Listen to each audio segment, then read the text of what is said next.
2015 साल आलं. 2015 साली एक व्यक्ती वगळता संपूर्ण 47च्या 47 लोक निर्दोष कोर्टाने सोडले. हे संघटनेने केलं नाही का? म्हणजे जे काय प्रश्न मगाशी प्रस्ताविकामध्ये होता, आमच्यासाठी संघटनेने काय केलं? मग त्याच्यात शासकीय सेवेतले पण होते, खासगी लोक पण होते. तो एक व्यक्ती का सुटला म्हणजे राहिला, तो कधी त्या हिअरिंगला आला नाही. त्यामुळे तो तिथे जे थोडक्यात त्याचं नाव तिथे राहिलं.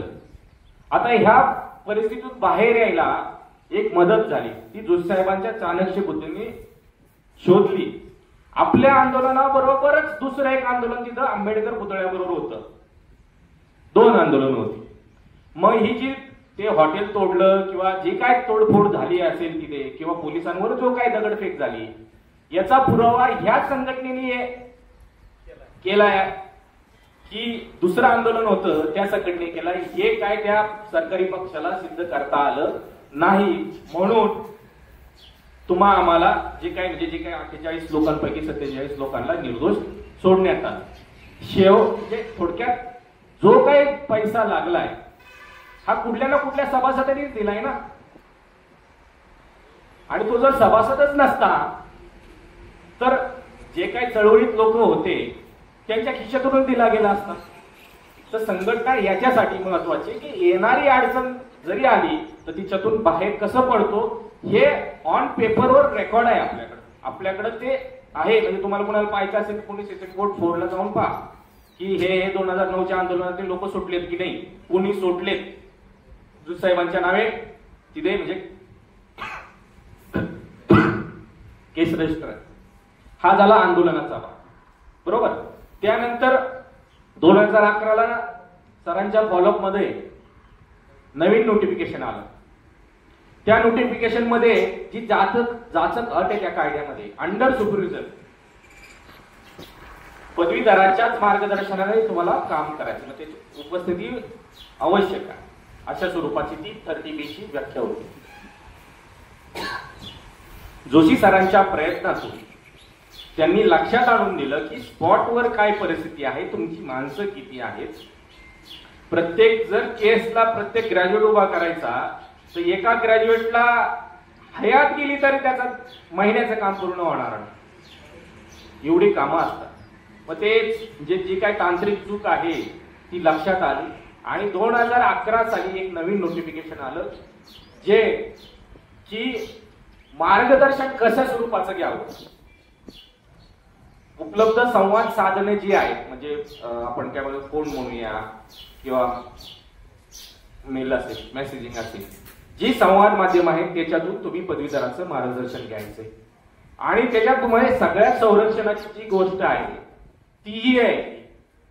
तुम्ही 2011चा आता माझ्याकडे आहे गाडी दाखवून, आता वेळ नाही, परत तुम्ही कधी एकत्र आलात दाखव. आवश्यकतेनुसार हा एक शब्द आहे आणि त्या शब्दाचे जनक आहे दुसरं. शब्द का महत्वाचा आहे तो लक्षात घ्या. पदवीधराच्या मार्गदर्शनाखाली काम करायचंय. 30B जे राज्य शासनाने अर्थात ठरवलेल्या लोकांना किंवा जे कामं दिली ती जे काही नोटिफिकेशन मध्ये काम असतील ती त्याच्या मार्गदर्शनाखाली करायचंय. पण केव्हा आवश्यकता असेल तेव्हा. मला जर तिथं ती गरज त्यावेळेस वाटली नाही तर मी ते स्वतंत्र काम करू शकतो. पण ते कोणतं? 30B च्या अर्थाने राज्य शासनाने दिलेलं. लक्षात आलं. म्हणजे हा 2011च्या नोटिफिकेशन मध्ये तुम्हाला संरक्षणाचा एक मोठा आधार मिळाला. ते आंदोलनच जर झालं नसतं ह्या गोष्टी झाल्या नसत्या. हा झाला त्या आंदोलनाचा विषय. नंतर आता येतोय शैक्षणिक 2007च्या आधीचे 2007च्या नंतरचे विद्यार्थी. 2007 आधी पशुवैद्यकीय शास्त्र संबंधातले विषय होते, 2007 नंतर ते वगळले. तर आपण काय करतोय, दोन्ही एकाच आईची लेकरं आहेत. भले त्याला त्या काही गोष्टींपासून शासनाने मुद्दामून वंचित ठेवलंय, ते मिळवण्यासाठी आपण मागणी करतोच आहे. त्यांना एक वर्षाचा अद्ययावत पशुवैद्यकीय शास्त्रा संदर्भातला अभ्यासक्रम द्यावा, आपण पहिल्यापासून मागणी आहे, आजही आहे. पण ज्यावेळेस संघटनेत तो सहभागी होतो, म्हणजे मतभेद तुमचे स्थानिक लेवलला आहे ते आपण संघटनेच्या माध्यमातून सोडवण्याचा प्रयत्न केला. जो 2007च्या आधीचा संघटनेत सभासद होतो त्याला आपण ए ग्रेडचं सर्टिफिकेट देतो, सभासद सर्टिफिकेट, जे पूर्णतः इंग्लिश भाषेमध्ये आहे. 2007च्या आधीचा जो आहे, त्याला जे काय अधिकार दिले ते. त्यानंतर दुसरा येतो 2007 नंतरचा जो पदविकाधारक आहे, त्याला ग्रेड बी चं आपण सर्टिफिकेट देतो, ते पूर्णतः मराठी भाषेमध्ये आहे. आणि त्याच्यावर सुद्धा त्याला first aid, vaccination, castration and AI हे जे काही शासनाने निर्धारित केलेले अधिकार आहेत ते त्याच्यावर नमूद करतो. जे आपण ज्यांनी जसं शिक्षण घेतलंय तसा सन्मान प्रत्येकाला दिलाय. एवढं असूनही आपण त्याला जो काही वंचित विषय राहिलाय तो त्याला मिळावा यासाठी आपण शासन दरबारी पाठपुरावा करतोच आहे. म्हणजे शंका तुमच्या दूर झाल्या मनातल्या पहिल्या, हा 2007चा आधीचा जे मोठा झाला किंवा 2007च्या आधीच्या वाटत असेल हा थोडा छोटा आहे, तर संघटना आई म्हणून कोणत्याही बाळाला असं मापदंड वेगळे ठेवत नाही. एखाद्यामध्ये आपण जसं म्हणतो उणिवा असू शकतात, पण आईसाठी त्या सगळं सारख्याच आहे. तर ही बाब तुम्ही संघटना म्हणून पहिली लक्षात घेणं गरजेचं आहे. त्यानंतर सुरक्षा. मगाशी म्हणजे जनावर भरून द्यावं लागतात, हे करावं लागतं, ते करावं लागतं, संघटना आमच्यासाठी काय करू शकते. हा येणारा काळ किंवा ग्राहक जो चळवळ म्हणा किंवा ग्राहक कायदा जो आहे, हे लोक जसे शिकतील तसे त्यांचे ग्राहकाचे जे काही ज्ञान आहे किंवा त्यांचे अधिकार जे आहेत ते जाणून घेणार आणि तुम्हाला अडचण आणण्याचा प्रयत्न करणार. हे जोशी साहेबांनी आधीच ओळखलं. म्हणून जोशी साहेबांनी काय केलं, जसं सरकारी दवाखान्यामध्ये आपण उपचारासाठी गेलो तर पहिला केस पेपर फाडला जातो आणि ते केस पेपर फाडल्यानंतरच तुम्हाला पुढची जे काही सेवा आहे ती घेता येते आणि त्यानंतर थोडक्यात जे काही उपचार असतात ते होतात. तर संघटनेने जो सभासद होतो त्याच्यासाठी केस पेपर बनवला. जो प्रत्येक म्हणजे तो पेन प्रॅक्टिस करीत असेल, इक्वाइन प्रॅक्टिस करीत असेल, लार्ज अॅनिमल मध्ये आपण रुमिनंट अॅनिमल मध्ये काम करीत असेल, कुठल्याही क्षेत्रात काम करत असेल तो पशु, तर तो केस पेपर त्यांनी तो भरणं आवश्यक आहे. बरं, भरताना त्याच्यामध्ये 1919 ची जी तरतूद आहे, ज्यावेळेस भारत स्वतंत्र झाला नव्हता पण अजूनही ती तरतूद तुमच्यासाठी संरक्षणासाठी उपलब्ध आहे. कारण केंद्र शासनाने अजून ते काही कायदा तो काय रद्द केले, जसं केंद्राने काही कायदे असे रद्द केले जे ब्रिटिश काळातले होते. तर त्याच्यामध्ये अशी तरतूद आहे की पशुवैद्यक किंवा त्याचा सहकारी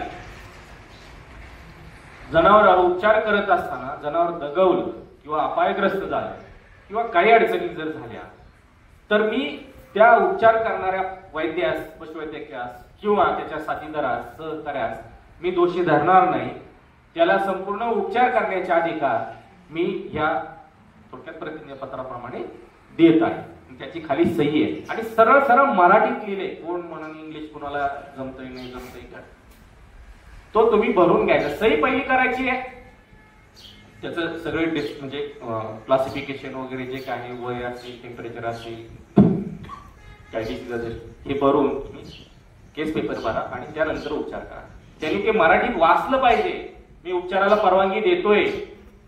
आणि वाचल्यानंतर तो जर म्हणत असेल की मी सही नाही देणार तर मग तुम्ही काम करणार का तिथे? हे संरक्षण आहे का नाही सरांनी दिले तुम्हाला? किती लोकांना माहिती आहे? नाही ना. का तर आपण संघटित कधी झालो नाही. ज्या वेळेस झालो त्यावेळेस तो संदेश तुमच्यापर्यंत पोहोचला नाही किंवा काही कारणास्तव आम्ही तुमच्यापर्यंत पोहोचू शकलो नाही. दुसरी गोष्ट, जे पेटमध्ये काम करतात, वॅक्सिनेशन कार्ड बनवतो आपण. पेटला जे काही व्हॅक्सिनेशन देतात ते स्वतंत्र व्हॅक्सिनेशन कार्ड सुद्धा संघटनेने बनवलेले आहे. कारण सध्या दहाकता जी आहे ती पेट प्रॅक्टिस मध्ये सध्यात जास्त आहे. त्रुटी माहिती नाहीत किंवा जे काही कायदा संपूर्ण माहित नाही, तुम्ही आमच्याकडे या, समजून घ्या आणि मग आरोप करा. आणि त्या सगळ्या गोष्टी दाखवल्यानंतर त्यांना ती सद्य परिस्थिती पटली. तसंच आम्ही सकाळमध्ये सुद्धा 2 बैठका घेतल्या. शनिवारवाड्याच्या मागे जे मुख्य ऑफिस आहे त्यांचं, त्यांनाही या सगळ्या गोष्टी दाखवल्या की बोगस कोण आहे, बोगस कोण नाही. त्यांच्याही लक्षात आलं की बातमी पत्राने शहानिशा न करता बातमी दिलीये पत्रकारांनी, ते एक बातमी एवढी आणि खुलासा एवढा, ठीक आहे काय हरकत नाही. त्याच्यामध्ये त्यांनी मांडलं की गैरसमजातून ही बातमी दिली गेलेली आहे. संबंधित जे काय संस्था म्हणा किंवा व्यक्ती असतील यांच्याबद्दल जी बातमी गेली, चुकीची गेली, त्याबद्दल आम्ही दिलगिरी व्यक्त करतो. अशी एक छोटीशी, ही कुणामुळे शक्य झालं? संघटना आहे म्हणून झालं ना. कुणीतरी तिथं फॉलोअप घेतला तुमच्या वतीने का कुणाचं नाव आलं तर बसल्यापैकी सामूहिकच होतं ना विषय. पण कुणी ना कुणी तिथं जाणकार होता, जोश साहेबांच्या सारखा, म्हणजे थोडक्यात जोश साहेब जी थोडक्यात अपमान आहे, एक गुलामीचं वजन आपल्यावर टाकलं जातंय, त्याचा निषेध म्हणून ती कृती केली. त्यानंतर गोरे सरांचं सुद्धा लेखी आहे आपल्याकडं की कायद्याचं ज्ञान नसल्या कारणाने ह्या अशा गोष्टी झाल्या. त्यांनी पण दिलगिरी शब्द आहे त्या याच्यामध्ये की दिलगिरी व्यक्त करतो. इथून पुढे आपण दोन्ही पदविकाधारक पदवीधर एकत्र येऊन चांगलं पुष्पवैद्यकीय क्षेत्रामध्ये काम करू. ही काय आहे? हे जर न्याय तुम्हा आम्हाला असेल तरच हे बोलू शकतो ना. याच जे काय जननी आहे, ती जननी इथं बसलीये आज ती 90 वर्षात, पण ते जीव का तळमळतो? 90 वर्ष खर्च केली तरी, ज्याचे 30-30 वर्षाचे सेवानिवृत्त झाले तरी त्यांना तो कायदा कळत नाही किंवा त्यांच्या संरक्षणातल्या तरतुदी माहित नाही. ही तळमळ आजही आहे. त्यानंतर 2021 साली सगळ्यात मोठा म्हणजे थोडक्यात घटना घडून आली. पेपरला, वर्तमानपत्रांमध्ये बातम्या यायला लागल्या की बोगस पशुवैद्यकाचा सुळसुळाट.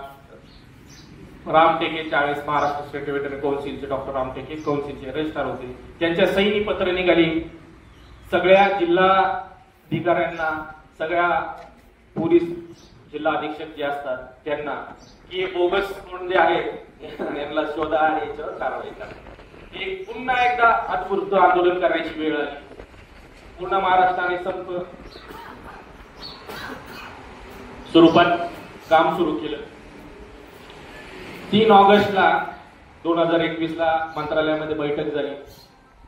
मंत्रालयामध्ये फेस टू फेस आपले अधिकार काय आहे आणि कायदा काय आहे हे मंत्री महोदयांच्या लक्षात आणून दिलं. मंत्री महोदयांनी स्पष्ट सांगितलं की veterinary council of India, VCI जी काय संस्था आहे आणि तिच्या ज्या पोट संस्था राज्यामध्ये आहे, महाराष्ट्र स्टेट व्हेटरनरी काउन्सिल, यांना कुणावरही कारवाई करण्याचा अधिकार नाही. तो सर्वस्वी अधिकार केंद्रीय कायद्याने राज्य शासनाला ठेवला. आणि हे जे चुकीचं कायद्याचं अध्ययन न करता ज्यांनी काय अध्यादेश काढले त्यांच्यावर कारवाई करायचा आदेश त्या तत्कालीन मीटिंग मध्ये तत्कालीन मंत्र्यांनी दिला. म्हणजे कुणाविरोधात कारवाई करा सांगितली? काउन्सिलचे रजिस्ट्रार. म्हणजे शिकार करायला शिकारी आले होते, शिकारी शिकाऱ्याची झाली का? असं विशिष्ट हेतू ठेवून आणि एका विशिष्ट सेवा देणाऱ्या वर्गाला कायम दुर्लक्ष करून हा समाज कायम गुलामगिरीतच राहिला पाहिजे ह्या मानसिकतेतून झालेली कृती. त्यांना माहित नव्हतं का त्याच्यातले संरक्षण तरतुदी?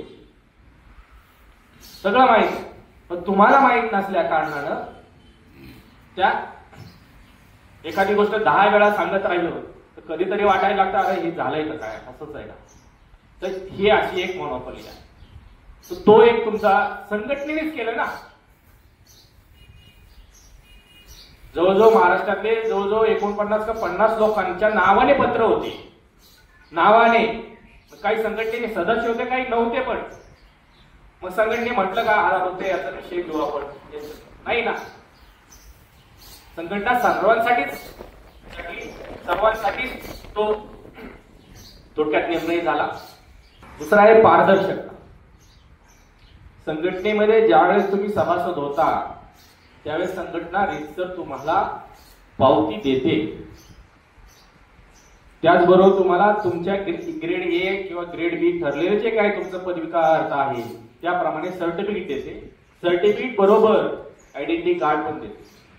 संघटनेचं दरवर्षी सीएकडून ऑडिट होतं. कुठलाही आपण म्हणतो जसं दौंडच्या तालुक्याने सांगितलं आमची अशी पारदर्शकता आहे, पण आपली व्यावहारिक आणि कायदेशीर पारदर्शकता ही आहे की आपलं ऑडिट हे रीतसर जे काही शासकीय नियम आहेत त्या पद्धतीने आपण करतो. म्हणजे असं उद्या कुणाला बोट टाकवायला सुद्धा जागा नाही की जोशी सरांकडे एवढे पैसे गेले आणि त्याचा हिशोब आम्हाला आला नाही. संघटना अजून काय करू शकते? कोविड काळ माहितीये, 19 पासून 3-4 वर्ष सलग कोविडने हैराण केलं होतं सगळ्यांना. कोविड काळामध्ये जो बाहेर पडेल त्याला दंड. पोलिसांची काठी होत होती. किती जणांनी पटके पण खाले असतील आपल्याकडे, बरोबर ना. बाहेर पडला पेट्रोल मिळणार नाही का पडला, तर त्या केंद्र शासनाच्या ज्या नोटिफिकेशन होत्या इसेन्शियल सर्व्हिस बाबत त्याच्यामध्ये पदविका धारकांसाठी किंवा पशुवैद्यकीयांसाठी कुठलीही तरतूद नव्हती की यांनी रस्त्यावर बाहेर इसेन्शियल म्हणजे अत्यावश्यक सेवा द्यावी म्हणून. दुसऱ्या माध्यमातून आपण केंद्र शासनाबरोबर पत्रव्यवहार केला, राज्य शासनाबरोबर पत्रव्यवहार केला. त्या अंतर्गत आपण जे प्रत्येक जिल्ह्याचे उपायुक्त पशुसंवर्धन आहेत त्यांच्या अत्यावश्यक सेवेचा जो फॉर्म आहे त्यांच्या सहीने त्या पदविका धारकांना उपलब्ध करून दिला. त्या फॉर्मचा अर्थ काय आहे, म्हणजे ते सर्टिफिकेट काय आहे, थोडक्यात परवाना आहे तो कोविड काळामध्ये की तुम्ही अत्यावश्यक सेवा देण्यासाठी पात्र आहात आणि अत्यावश्यक सेवेसाठी लागणारं साहित्य तुम्ही बाहेर कोविड काळात सुद्धा इमर्जन्सी लॉकडाऊन मध्ये सुद्धा घेऊ शकता. हे संघटना करू शकते. संघटनेने ही पण व्यवस्था केली की जिथं लॉकडाऊनच्या काळामध्ये तुम्हाला बाहेर पडता येत नाही तिथं शासनाच्या वतीने तुम्हाला परवाना मिळवून दिला. पदवीधरांची संख्या वाढणार येणाऱ्या काळामध्ये 10 वर्षानंतर जी काही अवस्था आज आपली आहे तशी पदवीधरांची होणार आहे. म्हणजे आज जसं म्हणतो आपण पडेकर साहेबांनी म्हणतात शिफ्टी माग डॉक्टर, तशी शिफ्टी माग पदवीधर कधी 10 वर्षानंतर होणार. त्याचबरोबर दुसरी धोक्याची घंटा 25 प्रस्तावित विद्यापीठाकडे खाजगी कॉलेजचे अजून मंजुरी काही तांत्रिक काही अडथळे असतील त्यांनी मिळाली नाही, पण 25 कॉलेज हे 9-10 कॉलेज 35 कॉलेज जर वर्षाला एका कॉलेजची 60 विद्यार्थ्यांची मर्यादा, वर्षाला किती बाहेर येणार आहेत विद्यार्थी? साधारण 2200-2500 विद्यार्थी येतील. 10 वर्षात होणार किती ते?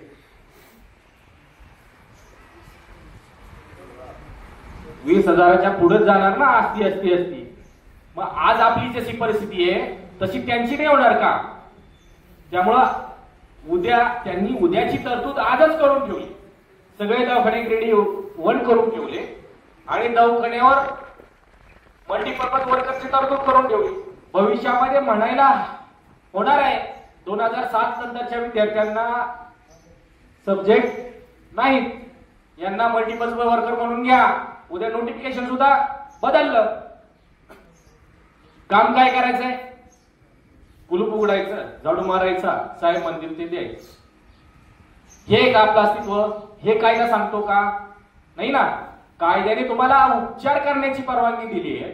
राज्य शासनाच्या नोटिफिकेशन प्रमाणे आवश्यकता असेल तरच मार्गदर्शन घेण्याची परवानगी आहे. मग हे चाललंय पुढं. हे कुठंतरी कुणीतरी विचार केला पाहिजे आणि त्यासाठी आपण साहेबांनी जो 1971 ला महाराष्ट्र वेटरनरी प्रॅक्टिशनर ऍक्ट होता त्याच्यामध्ये पार्ट 1 पार्ट 2 मध्ये पदविका धारकांना रजिस्ट्रेशन मिळत होतं आणि त्यामध्ये लसीकरण ट्रीटमेंट करण्याचे जे कार्य झालं टू ट्रीट ॲनिमल जे नोटिफिकेशन होतं किंवा जॉब चार्ट होता, हे तुम्ही हेल्थ सर्टिफिकेट लिहू शकत होता, डेट मृत्यू दाखला देऊ शकत होते, प्रिस्क्रिप्शन लिहू शकत होते, औषधं स्वतःच्या नावावर खरेदी करू शकत होते, ते आठवडाभर स्टोरेज करू शकत होते आणि वापरू शकत होते. हे 71च्या कायद्याचे अधिकार होते आपल्याला. आणि ते 1984चा कायदा 99 साली शासनाने स्वीकारला आणि तिथून ते रद्दबाद झाले. म्हणून आज आपण काय करतोय, महाराष्ट्र स्टेटमध्ये सबऑर्डिनेट व्हेटरनरी काउन्सिलची मागणी करतोय आणि जे 71च्या कायद्यामध्ये जे अधिकार होते ते अधिकार पुनर्स्थापना व्हावी त्या अधिकारांची आणि ही काउन्सिल तयार होऊन प्रत्येक पदविकाधारक पशुवैद्यकाला रजिस्ट्रेशन मिळावं म्हणून हे विधेयक आपण खासगी विधेयक विधानसभे आणि विधान परिषदेमध्ये मांडले. त्या दोन्ही ठिकाणी ते खासगी विधेयक म्हणून पारित झालंय. येणाऱ्या विधान सत्र जे असतील सभेचं आणि विधान परिषदेचं याच्यामध्ये त्याच्यावर चर्चा होणं अपेक्षित आहे आणि ती शासकीय चर्चेनंतर काय त्याच्यावर सूचना असतील किंवा काही सुधारणा असतील त्या होऊन ते विधेयक पारित होईल आणि तो कायदा आपल्या सर्वांसाठी पडेल. असं लगेच होणार आहे का? आता ते मांडले जो साहेबांनी केलेत प्रयत्न, आता तिथे गेलंय सगळं, परस्पर होणार आहे का? ज्या वेळेस तुम्ही स्थानिक आमदार असतील, स्थानिक लोकप्रतिनिधी असतील, यांच्या जवळ हे विषय घेऊन जा, तुमचे हक्क काय आहे ते हक्क पटवून द्या, कायद्याच्या दृष्टिकोनातून तुम्ही कसे बोगस नाही हे पटवून द्या. त्यावेळेस ते तुमच्या बाजूने मत तयार करतील किंवा तिथं ते ऍक्ट तयार करायला त्यांचा आवाज देतील. तर सर्वांना कळकळीची विनंती आहे की मतभेद असतात, प्रत्येक घरात असतात, प्रत्येक संस्थेत असतात, असं नाही मतभेद झाला म्हणून घर सोडत नाही कुणी. एवढं लक्षात ठेवा, प्रत्येकाचा प्रत्येक विषयी वेगळा वेगळा विचार असू शकतो. याचा अर्थ असा नाही होत की मला आणि जुसाहेबांचं वेगळं वेगळं मत आहे म्हणून जुसाहेब माझं ऐकत नाही म्हणून मी काही वेगळा उद्योग करावा, हे काही याला म्हणजे काय म्हणता येईल, त्याला चांगलं संघटन म्हणा किंवा चांगला विचार म्हणता येणार नाही. हा, तुम्ही मत व्यक्त करा, सांगा की अशा अशा गोष्टी तुम्ही अशा अशा नका करू असं मला वाटतं, पण याचा अर्थ होत नाही असा की तुम्ही दुसरं घर तयार करा. तर सर्वांना कळकळीची विनंती आहे, झालं गेलं असेल आमच्याकडून चुका झाल्या असतील तर त्या पदरात घ्या आणि फार वेळ मी घेतलाय त्याबद्दल दिलगिरी व्यक्त करतो. अजूनही काही शंका असतील तर निश्चित मला पर्सनली विचारा. यानंतर मी कार्यक्रमाचे अध्यक्ष मूर्ती यांच्यासाठी पुढची वेळ उपलब्ध करून देतो.